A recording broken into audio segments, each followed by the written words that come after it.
Sorry about that. What am I sorry about? Started a little bit late. Basically, as soon as 12:59 hit, my neighbor started mowing her lawn. So I'm trying to cut that sound a little bit. Hi, I'm Skip Elsheimer. Welcome to the AV Geeks lunchtime streaming show where we watch old 16 millimeter films. And I am in my dining room, which means that there's life stuff going on around us, which is, neighbors doing stuff, etc. So thanks for dealing with that.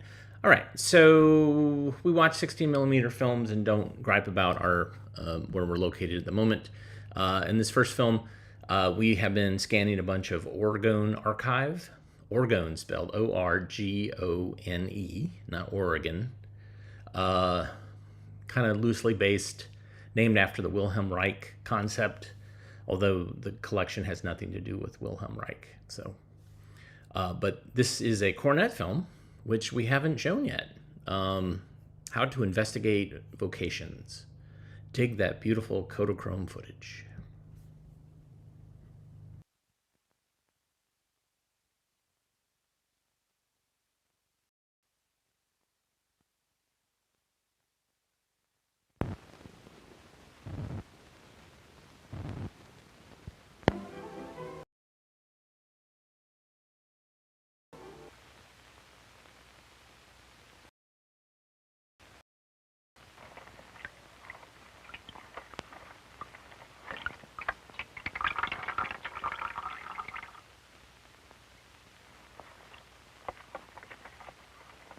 Photographer's assistant, summer. Best paying job I could get, valuable. Know why? Because it is part of my investigation of occupations. Come to think of it, my study of occupations began with a picture. But it wasn't this kind of picture, no sir. It looked like this, a picture of me, my interests and abilities, results of tests I've taken. Only it made more sense to our vocational counselor than it did to me. To him, all this meant that my strongest interests are along mechanical, persuasive, and artistic lines. Pretty good. Though I wondered, what had all this to do with my choice of an occupation? The counselor had a couple of books he thought would help me. One was Occupational Outlook Handbook, published by the government. The other was called Vocational Planning. My investigation started right there, and I soon found there's a regular plan for learning about this world of jobs and work. Jobs of all kinds. 30,000 different jobs that have been named and described. It would be difficult to study each of these jobs thoroughly. But a lot of these jobs can be grouped together and classified. For example, take a carpenter's work. He has to have an interest in tools and construction, mechanical aptitude, and some mathematical ability. The engineer builds a dam and needs some of these same qualities.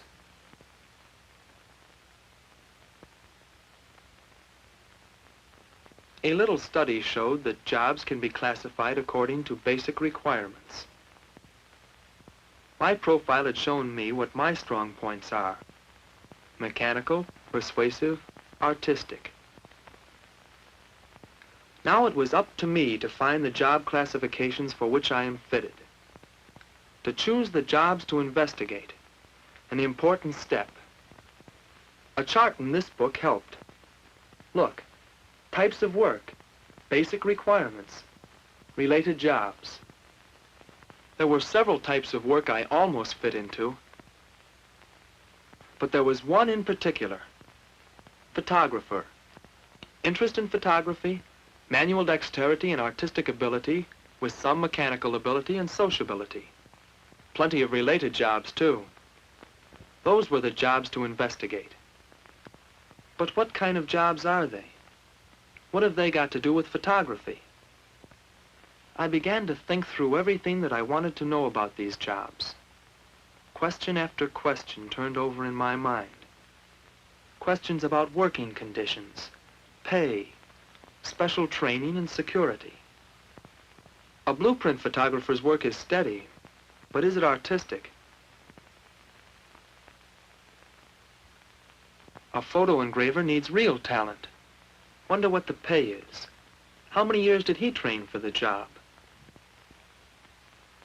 A draftsman. Just what does he do? Every job that I thought about raised new questions, each one important to my future. My actual investigation began at school the next day, when I stopped in to see the advisor of the school photography club.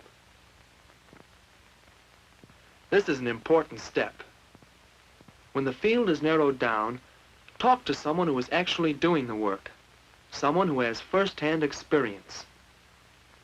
He noticed what I'd done so far and offered some suggestions. First thing he did was give me some magazines, pamphlets, and trade journals. Almost every occupation has at least one publication of its own.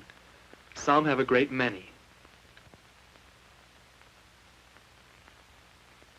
Then he suggested some books that might be available at the library. He named some places to write and more people to see. And he offered to help me arrange to visit some studios, to find out about how you get started in photography.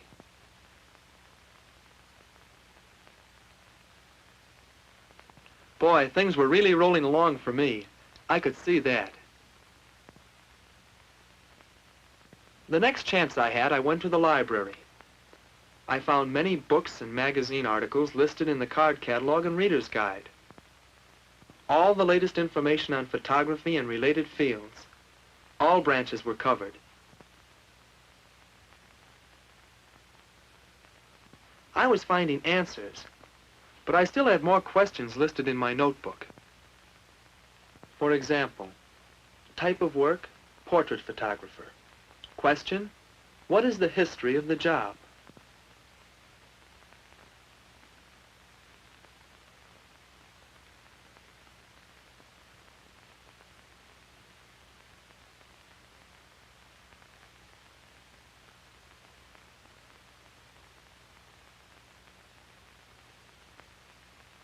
My investigation notes were starting to shape up. But I needed even more information. I took the next step.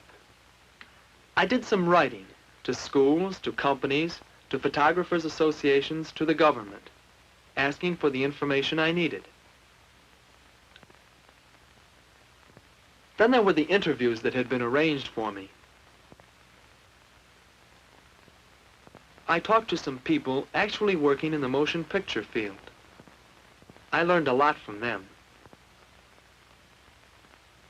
For instance, moving picture cameraman jobs can be found only in a few places in the country.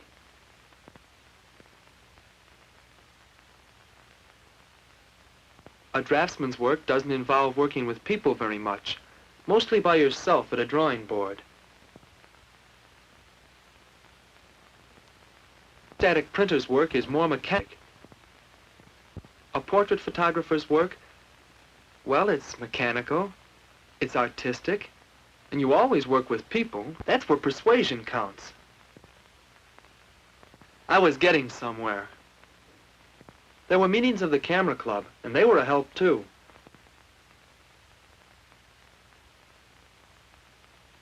Sometimes we had movies about different jobs related to photography. Movies that showed cameramen at work.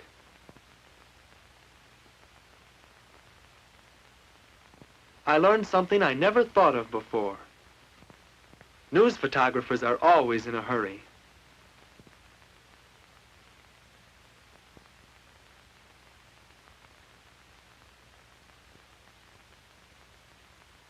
Well, the vocational planning book had helped me quite a bit. Helped me to make use of the facilities of my school, my community, and all the printed materials that helped me investigate vocations. When I returned to the guidance counselor, I felt as if I had come a long way. I even had a chance for a summer job at one of the places I visited.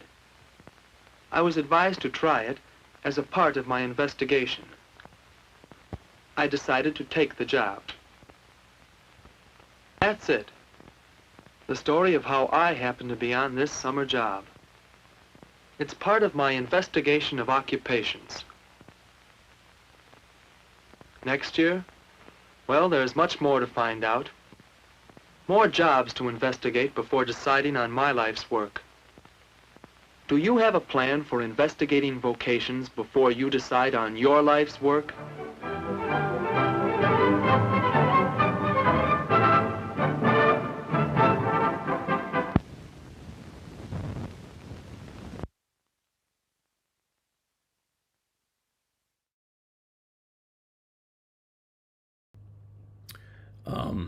Yeah, beautiful Kodachrome. We find them every once in a while. And Cornet, they shot in Kodachrome, as we've discovered in scanning a bunch of the raw materials and the outtakes. It's very pretty. Was the advice useful nowadays? Yeah, maybe. It's all about networking. It's all about getting it out there. I think that's how I've been able to do what I do. Is it's all word of mouth. I don't really advertise online. All right. This next film is Bittersweet, made in the 70s. Here, Greg, come here. Uh-oh. Yeah. So this is Greg Pierce from the Oregon Archive, based in Pittsburgh, and he's wearing a very nice shirt. I like that shirt. It's true. I can't find mine. There you go. So we've relegated him to this scanner, and that's all he's doing is just scanning. So we pull the beautiful fruits from his labor and show them to you. And so that's what we're watching today. Don't know if it's any good or not, but that's fine. there you go. It's good. Special Report did not do very well. Yeah, I heard. So, But W.D. Richter, yeah. for all you W.D. Richter fans out there. Yeah. Thanks. All right. So anyways, this next film is another from the Oregon Archive. This is Teacher in Reflection. Enjoy. I've been teaching for 15 years, and I find that my classroom is much less structured now than it was when I first started teaching. Well, as a result of the class meetings, I think I listen to the needs of the children more.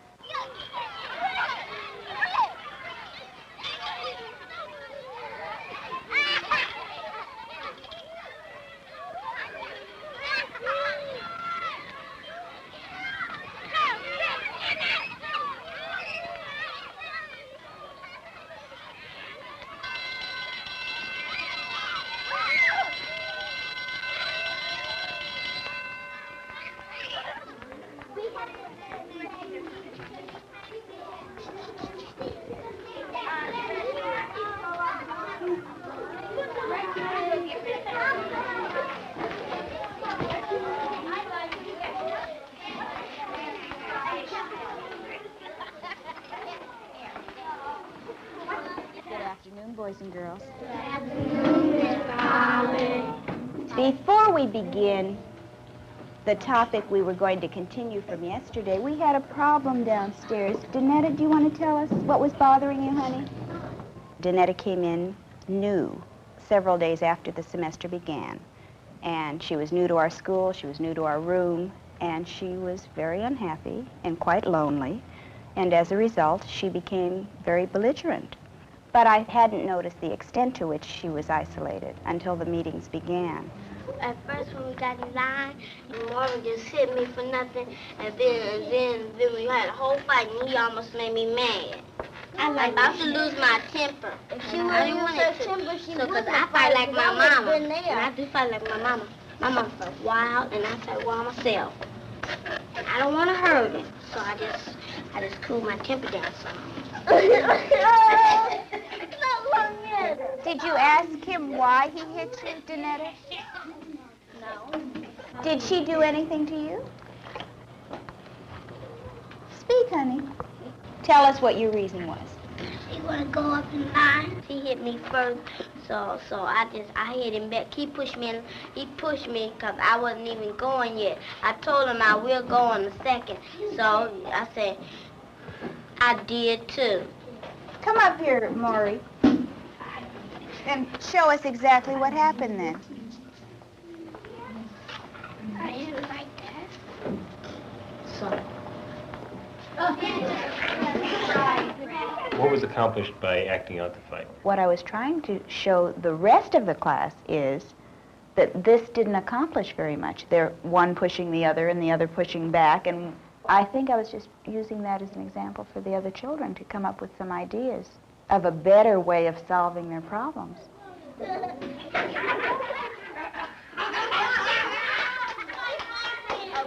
Now, what could you have done instead of pushing her? Could you have said something? What could you have done?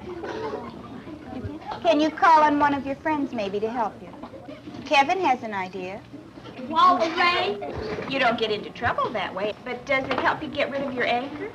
All the boys used to get together and have a fight with each other. Somebody ended up smiling, then the other person started laughing, then everybody started laughing.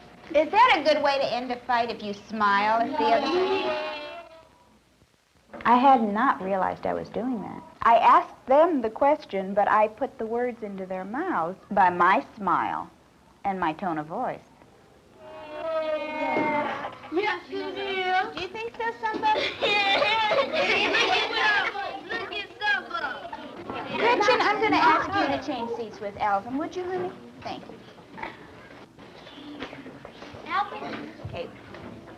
Oh, now, I'd like to know, what do you like best about school? I know. I like All right, let's have Glenn answer. No, we'll come back to you in a minute. Yes, subject. Math. Math and spelling. Math and spelling. Econ. Do you enjoy everything about math and spelling? Every single thing? Wonderful. What don't you like about it? When it's hard. That's what it's for. Is it too hard for you? How many times do you find that it's too hard? A lot of times. Actually, I wasn't so much interested in what they like about school as what they dislike about school. So my question led him to tell me what he knew I wanted to hear. Kevin, is there something you can do? If you come across a word that's too hard for you, what could you do? Who could you ask? You. Right. Now, when I'm with the reading group, though, you can't ask me, and I'd like you to get help right away when you need it. So, whom do you ask then? John. Okay. Or somebody else. Jack. Good. Okay. How many of you do that? If you come across a word that's too hard for you. Me. Good. Can you think of something that we could do as a class, everybody, so that everyone would have a partner to ask? There's only one answer. We could all choose partners. I should have phrased that so that they could think a little more critically and come up with their own solution. Is John your partner? Yeah. Yeah, I got my own self for my partner. I could figure out some words. What do you think that we could do, though, as a class so that everybody would have somebody to ask? Is there something we could Ask do? everybody. See who's the smartest one in the class and ask them. Everybody is smart in the class. John. No, Miss. How would you like, since Kevin and John are partners, would you like to have a partner who could help you if you need help? I got Gretchen. Okay, we're not going to choose our partners now. Let me just see how many would like to think about choosing partners. Me. Okay. All right, put your hands down, and at the next meeting, we'll decide who the partners are going to be. Okay. I came in with the idea of their choosing partners, and I pursued the idea until they decided to choose partners. You see, I'm in a rut. I'm trying to get out of it, but these are the old lesson plans where you had to have the outcome right there on the paper. Very interesting. All right, that solves one of the problems that somebody doesn't like about spelling. Is there anything else you don't like about school that you want to talk about? I don't like to go to school no more. Why? Because you had an argument with Mickey today? And him. Not you, no. Maybe we can settle your two problems, Danetta, so that you can want to come to school, because we want you. She's gonna give me gifts. She's gonna sign me up to another school, the school that I used to be in. Did you like that school better? Yeah. Did you not have any problems with No, people at the no other problem. This school looks like I'm going to have a million problems. Well, what can we do so that Danetta won't have a million problems at our school? I don't got no friends to walk home with me. You walk home all by yourself? Why? All the kids go this way and I go straight. Which way do you go? Straight. I go straight. I go straight that way. All right. Is there anybody who would like to walk home with Danetta? Who goes home Danetta's way? You go down that way, don't you, Janetta? Straight down 7th Avenue? Yeah. Who walks straight down 7th Avenue? Do you, Jay? Would you like to walk home with Danetta? Okay. So you have somebody to walk home with, okay? I think as a result of our class meetings, she began to realize that the children in our room were genuinely interested in helping her, and I think she began to feel that the children were really trying to be her friends. Okay.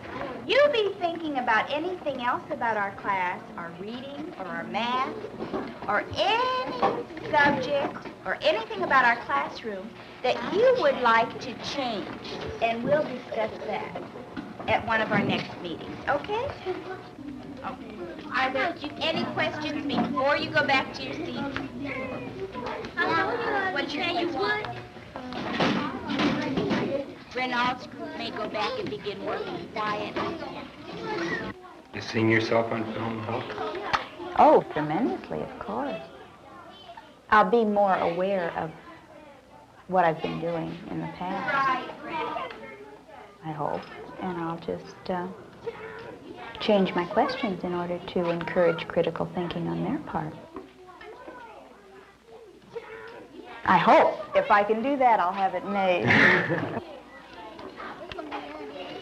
I can't wait till tomorrow, cause I can't see my little girl. I can't wait till tomorrow. You my little girl. Okay. Can I be your little girl? I'm your little girl too. The next time you sit by me, okay? What's good over here? Hey John, what's this? Nobody. 8, 2, 4. Come on.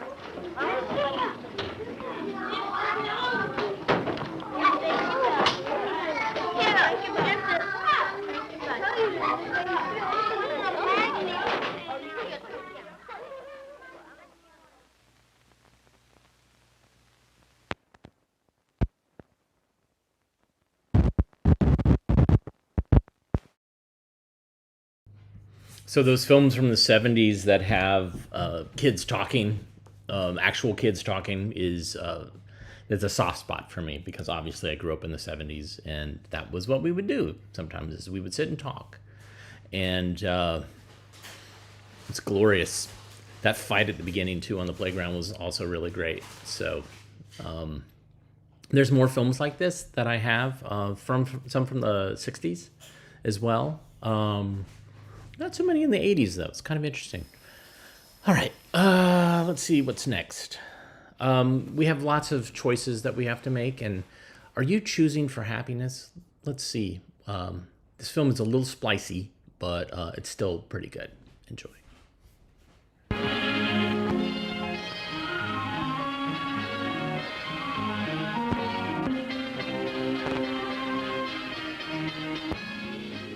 It still seemed late. Cousin Eve was here. Although I am 3 years older than she, I was just a lowly here. Now sick for a long time, and then I got college. This real campus seemed wonderful to me, and it was such fun being Eve again. Naturally, she had to show me around and try to bring me up to date. It was mostly gossip about all the people I'd met through her lively letters. We lived in different dorms, but we got together at breakfast. Even at that hour of them, it didn't take long to get on to boys. Eve had been studying with them and going out with them for 3 years. I was amazed that she wasn't engaged by now. She was prettier than ever. The number 1s are good. Let's have 2 of those, please. Make my number 3, if you don't mind. I don't see how you can eat so much so early in the morning. Are you on a diet by any chance? Of course I am, and you should be too. Every morning I exercise for 10 minutes. You can start right in tomorrow. Look, let's get this straight right now. You start and you exercise. I eat and I watch you exercise. But it's really as necessary for you as for everybody else. Oh, cut it out. I wondered why Eve and I seemed different now, and I ended up by deciding that she was still the saint of Eve, full of life, but a little self-centered and a little apt to push people around. I liked her as much as ever, but I wasn't so easy to push anymore. I didn't feel I needed her advice. Still, I didn't really resent it. Maybe it was that course in family relations last spring. I learned that it's a good idea to try to change yourself first if there has to be a change. Changing somebody else is practically impossible. I must admit I was curious to know all about Eve, and she was more than willing to talk. Tell me about the boys you've met. You were saying something always happened. Well, whenever I meet a boy, I start asking myself, is he right for me? And I don't know, Mary. I really don't know. There was one you wrote about. His name was Nick. Why did that fall through? That's just it, Mary. I don't know. I can't for the life of me figure out what happened. Take Alex, for instance, she said. I was down at Riley's one afternoon with the gang. I'd heard of him, but I'd never met him. He was a football star. I liked him, and he liked me right from the start. We found plenty to talk about, and neither one of us could figure out how we'd been on the campus for 2 years without ever meeting before. He was lots of fun. We decided to spend the afternoon together. It turned out that was just the first of a whole slew of afternoons. He was, oh, well, just a little proud, too, that the little me. Well, as I said, Eve went on, we saw quite a bit of each other. But after a few months, his popularity got annoying. We were never really alone, and he never stopped worrying about his appearance. Did his collar look better buttoned or unbuttoned? Why, I could have been wearing a little number by Dior, and he wouldn't have noticed it. But if there was a new girl in the place, he was all eyes and smiles. It wouldn't make any difference what she looked like as long as she had some simpering crack to make about how well he'd played on Saturday. I began to catch on that those forward passes could be used 2 ways. And finally, I had more than I could stand, and I told him exactly what I thought of him. He didn't take it as well as he took compliments. Said I didn't appreciate the importance of his career. Career, indeed. Who ever heard of a wolf with a career? And then there was Arthur. Arthur was different. Awfully nice, but awfully different. The gang called him the brain because he was such a whiz at math. And he was always ready to help a friend.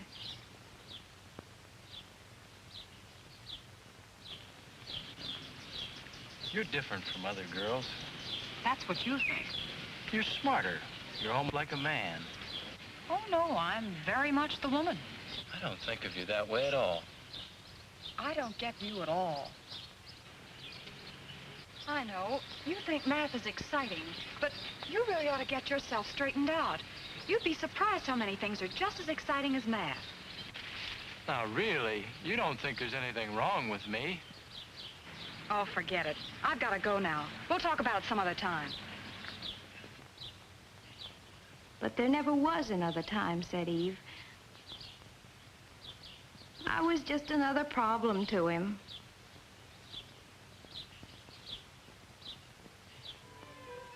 And then there was Steve.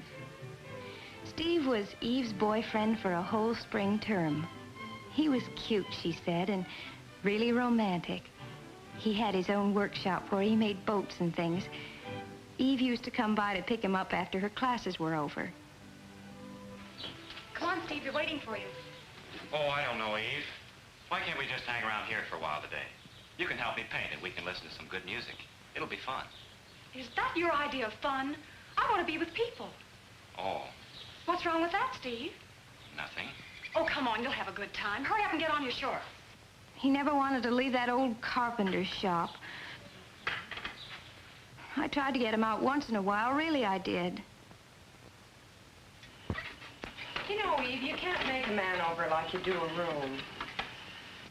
But, Mary, don't you see what Steve needs? Is not you, but somebody else. You know what? I bet you'd like him. Say, that's a terrific idea. Come on, we'll go over there right now. Right now? Sure. I thought it might be good to see some of these boys for myself. Besides, Steve sounded nice, and I thought I'd better begin to make some friends on the campus. Sure enough, we found him at the old stand, lost in thought and a pleasant job. It didn't take long to get the introductions over. Steve asked us in.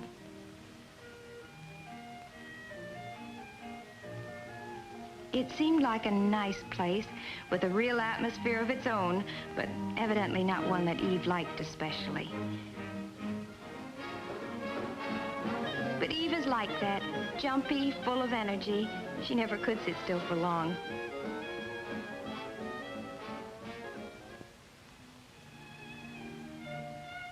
I'm different. Like Steve, I find it relaxing to keep away from groups sometimes and work out my troubles with my hands. Steve and I got along well together, though I could see he wondered how a friend of Eve's could be like me. He'd been thinking there was something wrong with him because he couldn't dance to Eve's fidgety tune.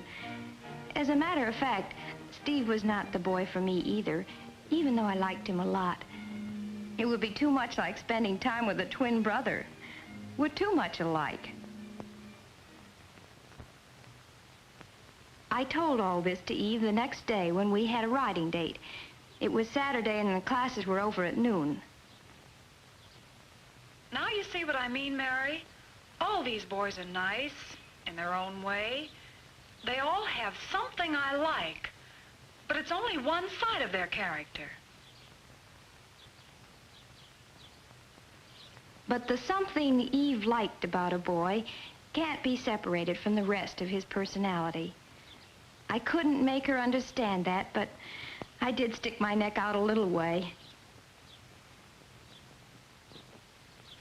I think it would do you a lot of good to meet someone you can't push around. You mean someone who pushes me around? No, I don't. I mean someone who's not afraid of you. That's just like John. He thinks he's tough. I can't stand the sight of him. You're sure about that, Eve? Well, here's what happened last week. We drove out to the country together. We had a wonderful time. I can't remember when I've had so much fun. I guess we just clicked. Then, just as we were getting to know each other better, he says, "Let's go home." Was I mad? Here I was thinking he really cared, and he does a thing like that. But why did he do it? Oh, well, you see, it wasn't his car. He promised his friend he'd be back with it before 6. Now, look, Eve, you can stay if you want to. I'm not going to keep George waiting. So George is more important to you than I am, is that it? That's not the point. George can do without the car for once. If you really cared about me, you'd stay, George or no George.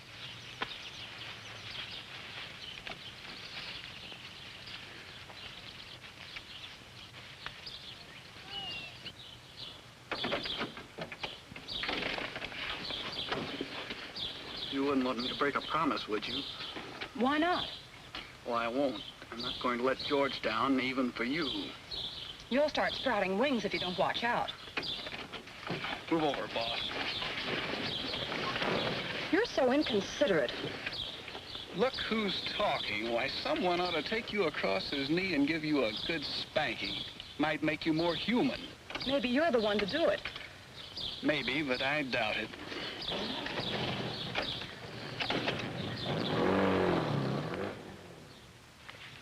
He sounds like the best of all. Are you serious? Why? You know you were wrong. How do you make that out? Well, just think about it for a second. What were you asking him to do? Prove that he liked me? What's wrong with that? That would never satisfy you. Why not? Well, that's not what you really wanted. Well, what was it then? You wanted him to do what you told him to do. That's what you always want, Eve. That's terrible. I thought I'd gone too far, but now that she knew what she was doing, she could decide for herself if she wanted to change. That's always the hard thing to learn. If any change is possible, it must be change in yourself. You have to take other people as they come, or else leave them alone. I started thinking about Eve's boys. They had the same problem. Steve liked Eve, and he liked his hobby, too. But he couldn't have both. It would be easier to find a girl who liked staying at home. While Arthur probably needs some help in order to change. Alex had already solved his problem. A girl who isn't always competing with him for first place. She's not as attractive as Eve, but she thinks it's wonderful that he's so wonderful. She's right for him. And John? Well, boy meets girl, boy loses girl. Boy knows what he wants and on what terms. This girl doesn't know yet, but she's doing her best to find out. Every little experience, even the unpleasant ones, helps me know a little more about myself. And that's the first step. There are some things about me that I can't change. And those are the things that some man will have to live with the rest of his life. So I'll pick him with those things in mind. I hope he'll do the same for me. We'll have to stay friends for a long, long time.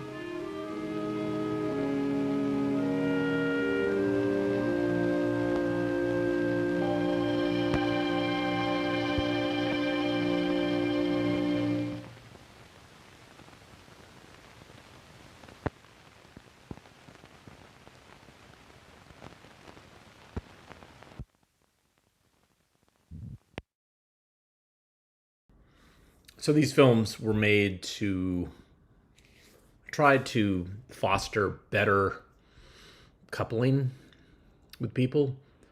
After World War II, the divorce rate spiked in the United States because people were getting married when they really shouldn't have been. And so this film is trying to address that and try to talk about, you know, surprisingly from a woman's standpoint of like, who's a decent mate. And so it seems very patriarchal and conservative, but it's actually progressive considering what was going on at the time. You know, some women didn't really get a choice. They were kind of who they ended up with. And so this is kind of interesting to see. All right. This next film is from the National Film Board of Canada. And it teaches us that fitness is a family affair. Enjoy.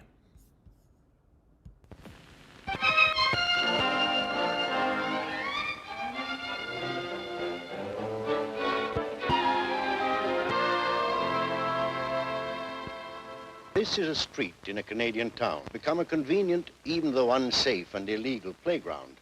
But that's because, to the youngsters, it's their street. Most of the families have lived here a long time.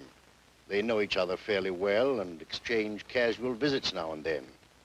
They've all the makings of a community, but somehow they've never really started working at it.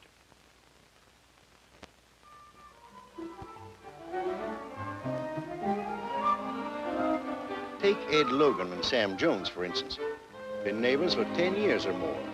Worked together for the last 3, but in temperament, they're completely different.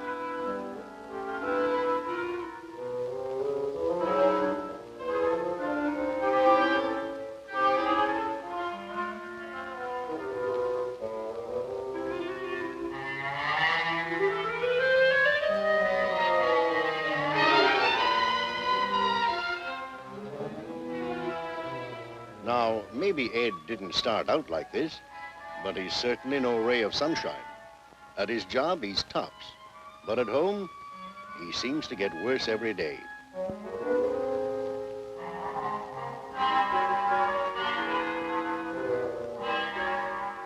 His grouchiness is infectious, and the whole family has come down with it. People say the Logans just can't seem to get along. Trouble is, they don't really try. They're all so busy with their own affairs, they never think of anyone else.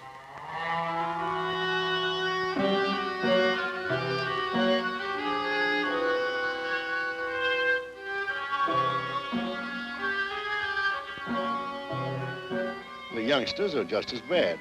Bolt supper, then off to goodness knows where.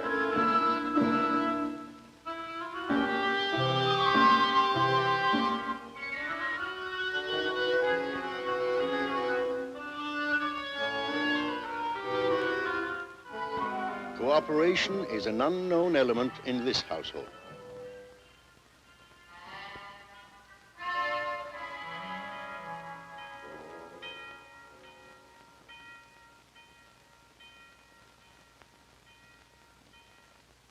Every night the same thing, children out till all hours, Ed snoozing his life away.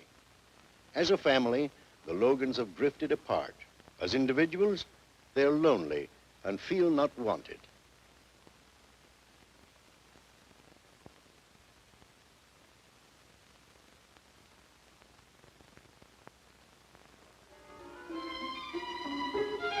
Now, Sam is different, cheerful and full of fun. It shows in his family, too. There's a feeling of warmth and understanding in his home. Hard to pin it down to anything definite, just a lot of little things.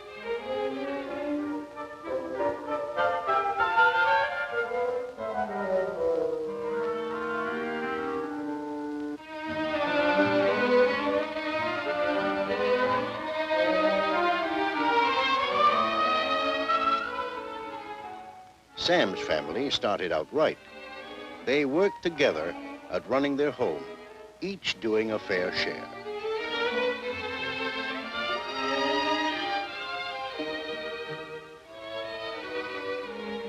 Of course, even the best of us has an off day now and then. This family's cooperation pays off by keeping alive a spirit of mutual helpfulness.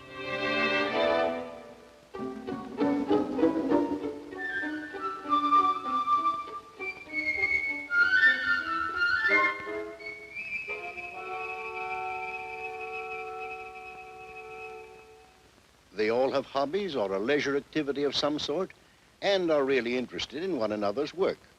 Of course, they have their differences now and then, but as a family, they're a going concern.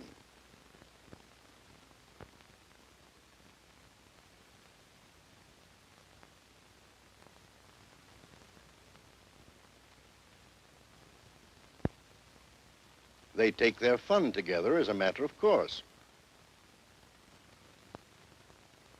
It's spontaneous and draws the other youngsters like a magnet, particularly ones like Ed Logan's boy, who has never seen anything like this in his family.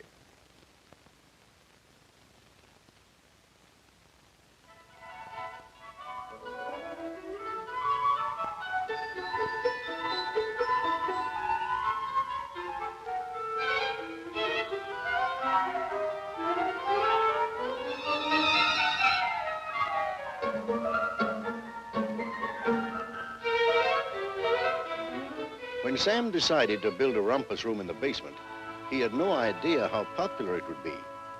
It wasn't long before half the children on the street were playing there. They learned to play together and share one another's games. Mrs. Logan began to wonder at the change in her son. Without themselves realizing it, they developed a team spirit and made their parents sit up and take notice.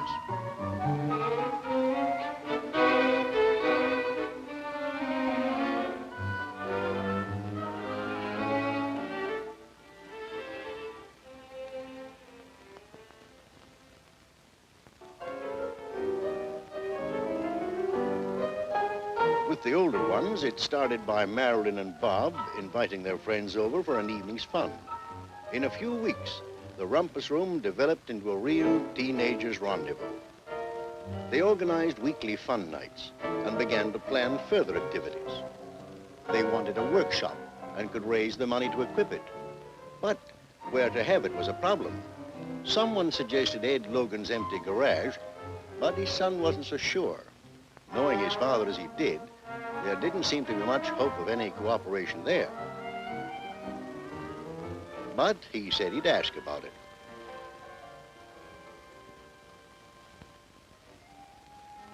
The going was tough, but he finally coaxed his father into the garage. Unused except for storage, it could be made over with little difficulty.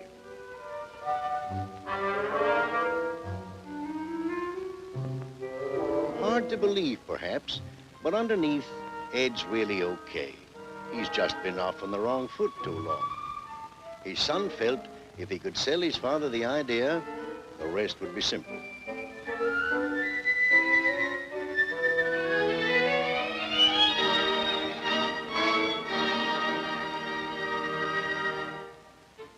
The enthusiasm didn't take long to spread, and soon the grown-ups wanted to get in on the plan. Something new had hit the street.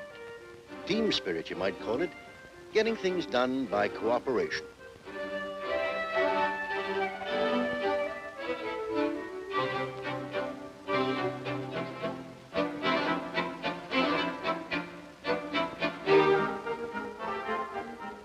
It wasn't long before Ed was drawn into it in spite of himself. Influenced by Ed's new attitude, Mrs. Logan began to be more cheerful, even daring to joke with him about missing his usual nap.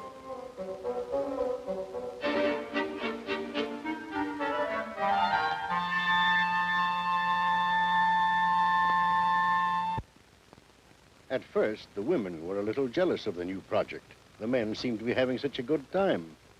They began to feel they should get busy too.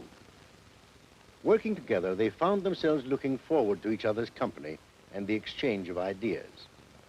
Their sense of social consciousness deepened, and with this came a new feeling, satisfaction through giving and not just receiving. It surprised them to find the number of tastes they had always shared in common.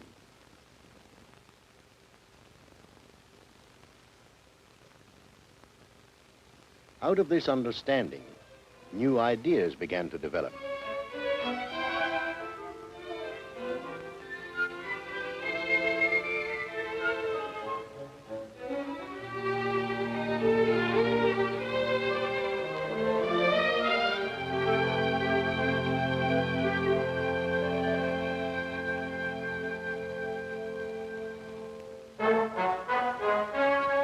Through the local film library, they borrowed films on community activities, particularly on recreation.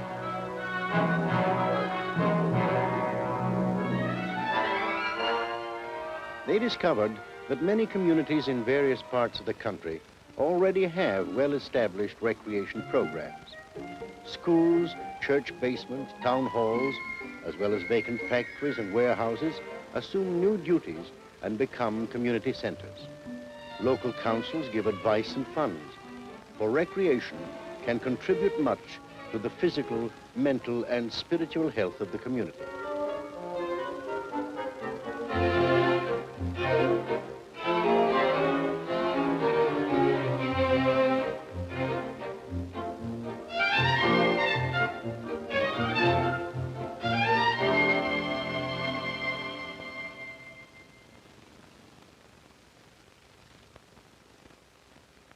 With proper guidance, they began to plan bigger and better things for the neighborhood. They were getting to know one another, getting to know their groups and how to meet them as a group. They found they weren't just individuals, but important persons in a small community.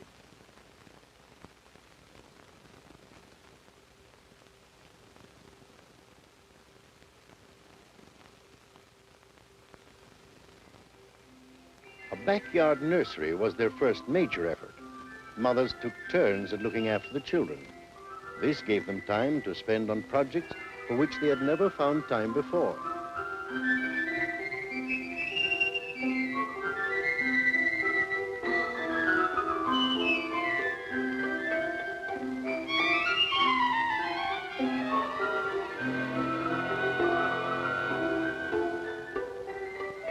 A nursery school for children of the whole district was the next development. Using a room in the school and equipment made over in the workshop, they soon had it operating satisfactorily. The children were encouraged to develop their natural talents, and more important, they learned to play together, sharing one another's toys. the parents obtained a better understanding of the patterns of child behavior.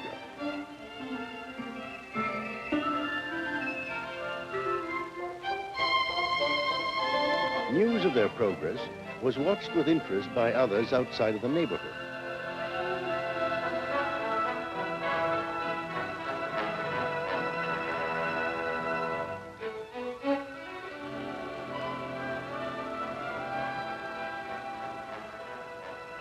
It wasn't long before the whole town was talking of the success of their efforts.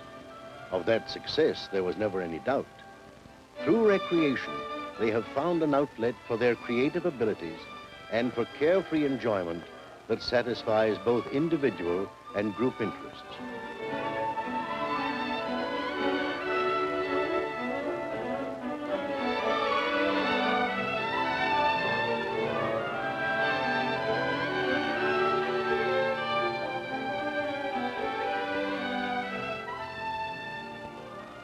It may be the dead of winter, but there is a warmth about the street that wasn't there before. Now, when neighbors meet, they come together with goodwill and friendliness. They're a family, each family one of a group, a real community. They're learning that their town can be what they want to make it. Their community, something for everyone to enjoy.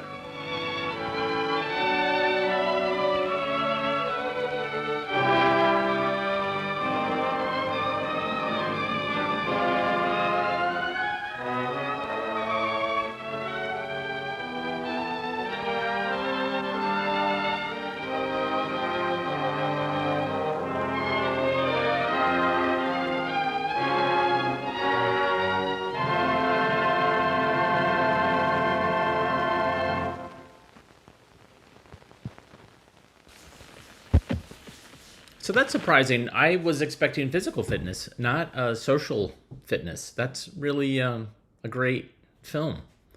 And yes, 16 millimeter films. That's how they got kids interested in going. I love it. Of course, they were all National Film Board of Canada films, so they're probably films about dental hygiene and about logging and stuff like that. I don't know. No, there's probably some good ones in there.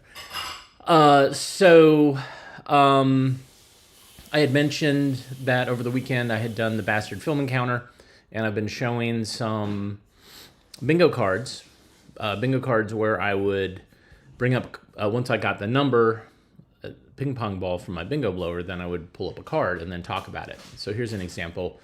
N35, Facebook Jive. So I maintained the Bastard Film Encounter page, and at some point I got a message from Facebook saying, the page Bastard Film Encounter goes against our page policy due to the profanity. It must be changed by. And so I tried to click on that message, and it never brought anything up. And I got it a couple of times, and I was like, all right, whatever. So I changed the name of it to Bastard with an ERD. And then that took care of the problem. But it's so annoying because I was looking and there were hundreds of pages that had the word bastard in it. So I'm not sure who complained or what the deal was, but Facebook is garbage. It's such garbage. I mean, I share stuff on there and, I celebrate people's birthdays on there and stuff, but it doesn't make any sense. Okay. So I think we're going to probably wrap up a little early today. But I did want to share this, of course. This is another bingo card that I showed yesterday. And it's a reminder to please rewind and to love each other. That is something that I think is pretty important, is to celebrate our community. And that's what this last film was about, is celebrating and getting involved with your community. And that's one of the things that's good about social media, is that community can extend beyond our borders and time zones. And so thanks for the support that you've given us, but thanks for the support that you give to everybody else. If you like what you saw, you can certainly support us by clicking on the like or subscribe button on YouTube. You can also donate cash via the Super Thanks button or the Super Chat button, or via ko-fi.com/avgeeks or patreon.com/avgeeks. But just subscribing and hitting like, especially if you've hit like in the past, do it again. Because that somehow tells the robots that control everything now that I should survive the first culling of people. Thanks again for tuning in, and I will see you tomorrow, Thursday. Holy cow, just burning through the day. But yeah, thanks again so much, and we will see you soon. Take care.